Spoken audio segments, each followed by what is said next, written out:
Hello learners, I am Dr. Arnima Bora, Assistant Professor Discipline of Education from Krishnakanta Handik State Open University, and welcome you all to Unit 8 and the video discussion 1, which will be on Pedagogy for Inclusive Classroom. Already in Unit 7, we have discussed what is inclusive education, inclusive classroom and all, and I hope you better understood about this concept. Now, our discussion will be on what type of pedagogy will be appropriate for inclusive classroom. Education is universally recognized as a fundamental human right and an essential instrument for social, economic, and personal development, as we all know. However, the effectiveness of education depends on not only on access but also on inclusion. The concept of inclusion goes beyond mere physical presence in classrooms. It encompasses the idea that every learner, irrespective of gender, ability, socioeconomic background, language, culture, or ethnicity, has the right to participate meaningfully and equitably in learning experiences. Pedagogy for an inclusive classroom, therefore, involves designing, implementing, and reflecting upon teaching learning strategies that cater to diverse learners' needs and promote participation, belongingness, and success for all. Inclusive pedagogy that we will be on discuss, it represents a shift from traditional one-size-fits-all teaching model to a learner-centered, flexible, and equitable approach. It recognizes that diversity enriches learning environments and that differences should be valued rather than viewed as barriers. Because barriers will come in everything. We face challenges, we face barriers, but our duty is to think about the solution rather than focusing on the barriers. In that way, the inclusive classroom becomes a space where teachers adopt their methods, materials, and attitude to ensure that each learner feels respected, each learner feels supported, and capable of achieving their potential, because everybody has their potentialities but differ for each other. This discussion will explore the concept, principles, and practices of pedagogy for inclusive classroom, which is very important for all the teachers. It discusses theoretical underpinnings, pedagogical models, strategies, teacher competencies, assessment practices, and challenges in implementing inclusion. It also emphasizes the importance of policy frameworks such as the National Education Policy NEP 2020 in promoting inclusive education in India.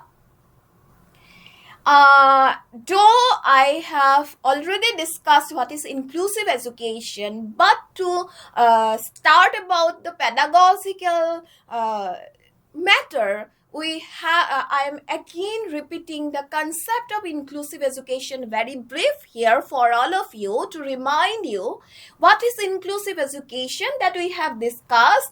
Inclusive education refers to an educational approach that ensures equal learning opportunities for all students, particularly those who have been traditionally marginalized or excluded. According to UNESCO, inclusive education is a process of strengthening the capacity of the education system to reach out to all learners. It is grounded in the belief that every child has unique strength and learning needs, and that schools must adapt to accommodate this diversity rather than expecting learners to conform to rigid standards. Inclusion is broader than integration. It is important. Inclusion is broader than integration. While integration focuses on placing learners with disabilities or differences into mainstream setting without significant changes in structure or pedagogy, inclusion involves restructuring the entire educational process, curriculum, teaching strategies, assessment method, and institutional culture to respond to the diversity of learners. Thus, inclusion is not an act of charity, it is an act of justice. Theoretical foundation of inclusive pedagogy, which is very important part of this discussion. Several educational theories and several philosophical perspectives inform inclusive pedagogy. Number one, humanistic education theory. Humanistic education developed by thinkers like Carl Rogers and Abraham Maslow. They focuses on the whole person, not just their academic performance. It believes that education should help learners to grow emotionally, socially, and intellectually. From this view, the role of the teacher is not just to deliver lessons, but to create a caring and respectful environment where every learner feels valued and understood for inclusive classrooms. This theory is very important because it reminds teachers to look at each student as a unique individual with different needs and potential. When teachers show empathy, acceptance, and positive regard, students feel safe to express themselves and participate freely. Thus, humanistic education promotes inclusion by focusing on relationships, emotional well-being, and respect for differences. Number two, constructivist theory, Piaget and Vygotsky. Constructivist thinkers like Jean Piaget and Lev Vygotsky believe that learning is an active process. Students build knowledge through hands-on experiences and social interactions, not by passively listening to teachers. Vygotsky introduced the idea of the zone of proximal development, the gap between what a learners can do alone and what they can do with help. Teachers can use this idea to give just the right amount of support or scaffolding to help students progress.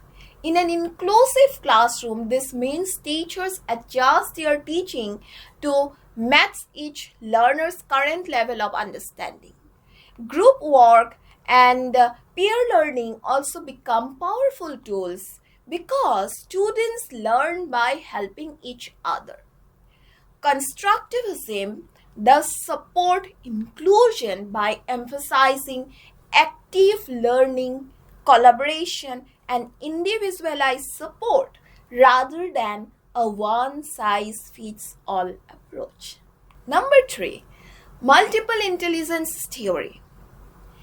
Howard Gardner proposed that intelligence is not a single ability measured by test, but a combination of different strengths such as verbal, logical, musical, bodily, spatial, interpersonal, intrapersonal, and naturalistic intelligences. This theory helps teachers to understand that every student has unique talents and ways of learning. Say, for example, some learn better through music, some other through movement or visual images. In an inclusive classroom, this approach helps teachers to design activities that appeal to different kinds of learners. Instead of judging students by academic results alone, teachers can appreciate creativity, teamwork, and problem solving. Multiple intelligences theory make pedagogy more inclusive by valuing diversity of thinking and learning styles and ensuring that all learners have a chance to succeed in their own way. Number 4, social model of disability.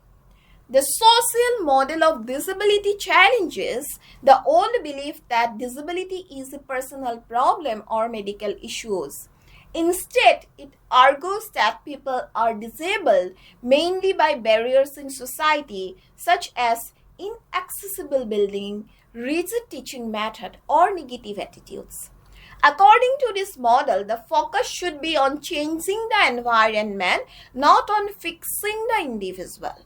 For example, providing ramps, flexible teaching materials, or visual aids can make learning accessible to all. In an inclusive classroom, this means teachers take responsibility for identifying and removing barriers to learning. They ensure that classroom arrangement, instruction, and assessments are adaptable. The social model thus encourages teachers to create an environment where everyone can participate equally, promoting true inclusion rather than mere physical presence. Number 5, the another important theory I'd like to mention here, critical pedagogy. Paulo Freire's critical pedagogy views education as a tool for freedom and social change.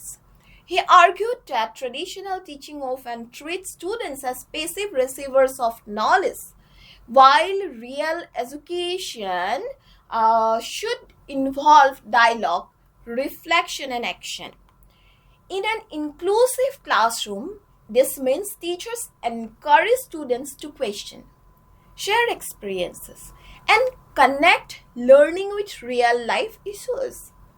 Freire's approach empowers marginalized learners, those from poor, rural, or minority backgrounds, to find their voice and see themselves as capable of shaping their future.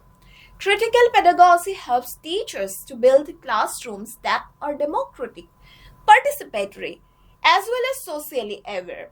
It supports inclusion by addressing not only academic but also social and cultural inequalities in education. These theoretical foundations collectively advocate a pedagogy that is flexible, participatory, equitable, and transformative. So these are some of the theories. On the basis of that, the concept pedagogy for inclusive classroom has been emerged or has been created. Now let's discuss principles of inclusive pedagogy. What kind of pedagogy principles we can use for inclusive pedagogy? And inclusive pedagogy is guided by several interrelated principles. Number 1, valuing diversity. Diversity is seen as a resource, not a problem. Inclusive classrooms celebrate differences in language, culture, gender, ability, and learning style. Number 2, equity and fairness. All learners are provided with equitable opportunities to learn. Equity means giving each learner what they need, which may not always be the same. Next, number 3, participation and collaborations. Every learner has the right to participate actively in classroom activities.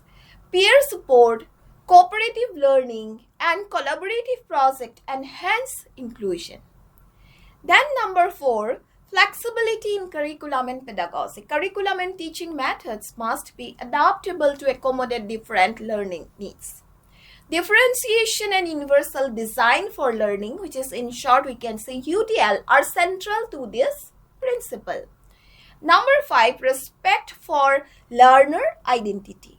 Inclusion involves recognizing and affirming the cultural, linguistic, and personal identities of learners.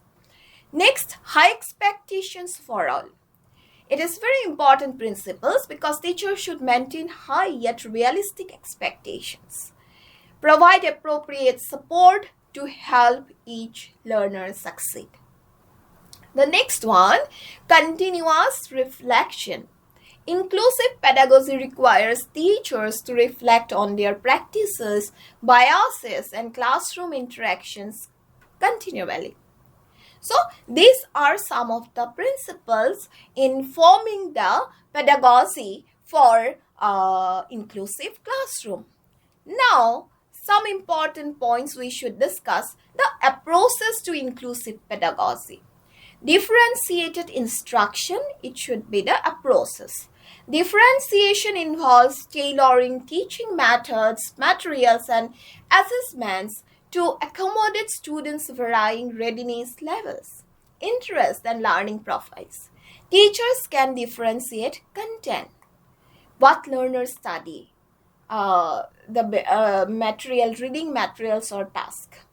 Process, how learning will take place. For example, group work, hands-on activities, theoretical learning, the process, in which process they will learn. Then product, how learning outcomes are demonstrated. Because learning outcome is important. Like project, oral presentation, we can adopt anything as a teacher. Then environment, the classroom setup and resources used, infrastructure. Number 2, universal design for learning. Universal design for learning is a proactive framework for designing instruction accessible to all learners. It emphasizes multiple means of representation, how content is presented. Multiple means of action and expression, how students demonstrate learning. Then multiple means of engagement, how motivation and participations are sustained in the class period. Then another approach is, we can say, collaborative learning. Group-based activities encourage peer support, mutual respect, and shared responsibility for learning. Mixed ability grouping allows students to learn from one another. Another process that we can say that culturally responsive pedagogy. Teacher acknowledge and incorporate students' cultural background into the curriculum. This approach enhances engagement and reduces alienation among marginalized groups. Then, assistive technology and inclusive tools. Technological tools such as text-to-speech software, caption videos, and adaptive keyboards support learners with disabilities and enhances participation. So these are some of the approaches. Now, the important part of this discussion is, what will teachers do? Teachers' role in inclusive classroom. In this regard, teacher is the utmost responsible person. Teachers are central agents in realizing inclusive education. Their attitudes, beliefs, and skills directly impact classroom culture and learning outcomes. The role of the teacher in an inclusive classroom includes, first of all, facilitator of learning. The teacher creates a learner-centered environment where students construct knowledge actively. Differentiator. The teacher adapts lessons and materials to meet varied learning needs of the students. Then collaborator, working with parents, special educators, and community members ensures comprehensive support for learners. Advocate. Teachers advocate for students' rights and challenges discriminatory practices or attitudes. Reflective practitioner. Reflection on one's teaching practices helps identify biases and improve inclusion strategies. Counselor and mentor. The teacher's duty is as a counselor and as a mentor. Teachers provide emotional and academic support, helping students to develop confidence and resilience. Then, the most important part of the duty of the teacher in this regard is evaluator. The teacher uses fair and flexible assessment methods and measures growth, effort, and achievement. So these are some of the role and responsibilities generally that have to be played by the teacher as a part of inclusive pedagogy in the inclusive classroom. Then, strategies for inclusive teaching and learning. What are the strategies? First of all, we can say creating a positive classroom climate. An inclusive classroom fosters respect, empathy, and sense of belongings. Rules and routines should be co-constructed with students to promote ownership. Then active and experiential learning. Learning by doing engages all learners. Activities such as role plays, experiments, and field projects make learning concrete and meaningful. Then peer tutoring and cooperative learning. Pairing students of mixed abilities promotes peer support, social skills, and confidence. Then scaffolding and support. Providing step-by-step guidance allows learners to progress gradually from dependence to independence. Use of visual and multi-sensory approaches. Visual aids, models, charts, and tactile resources support diverse learning styles, especially for students with learning disabilities. Then flexible groupings. Group composition can change based on task, ensuring varied interactions and inclusivity. Formative assessment. Continuous low-stakes assessment such as observation, portfolios, or self-evaluation provide feedback and guide instruction. Then individualized education plans. For learners with specific needs, individualized educational plan outline tailored goals, accommodation, and support strategies. Next, another part which is to be discussed here, that is assessment in inclusive classroom. Assessment must reflect the diverse abilities and learning pathways of students. Inclusive assessment practices involve multiple modes of evaluation using written tests, oral presentation, projects, and portfolios to accommodate different strengths. Criteria referenced assessment. Measuring progress against individual learning goals rather than comparing students. Then continuous formative assessment. Regular feedback helps identify learning gaps and provides opportunities for improvement. Then students' participation in assessment. Self and peer assessment fosters responsibility and metacognitive awareness. Culturally and linguistically sensitive tools. Assessment must respect the linguistic diversity of learners and avoid cultural bias. Now, we have discussed all the pedagogical principles, process, assessment, pedagogy, everything. But we may face some challenges. Challenges in implementing all those inclusive pedagogy must be there.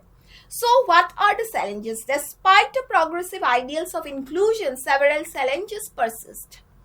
Then we may say that teachers' preparedness and training. Many teachers lack adequate training in inclusive education principles and practices in reality.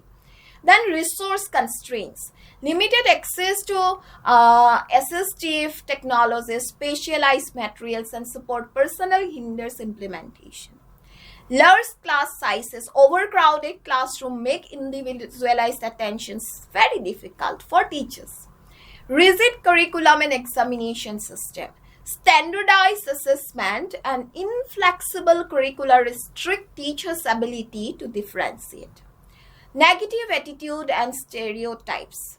Prejudices about disability, caste, or gender can affect teachers' expectations and students' participation also. Then parental and community barriers. Lack of awareness among parents and communities about inclusion may lead to resistance. Policy practice gap.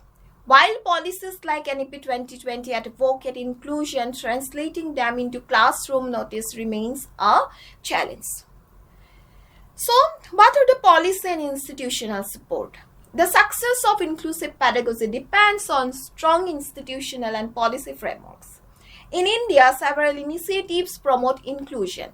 National Education Policy 2020. National Education Policy 2020 emphasizes equitable and inclusive education, recognizing the needs of children with disabilities, socioeconomically disadvantaged groups, and linguistic minorities.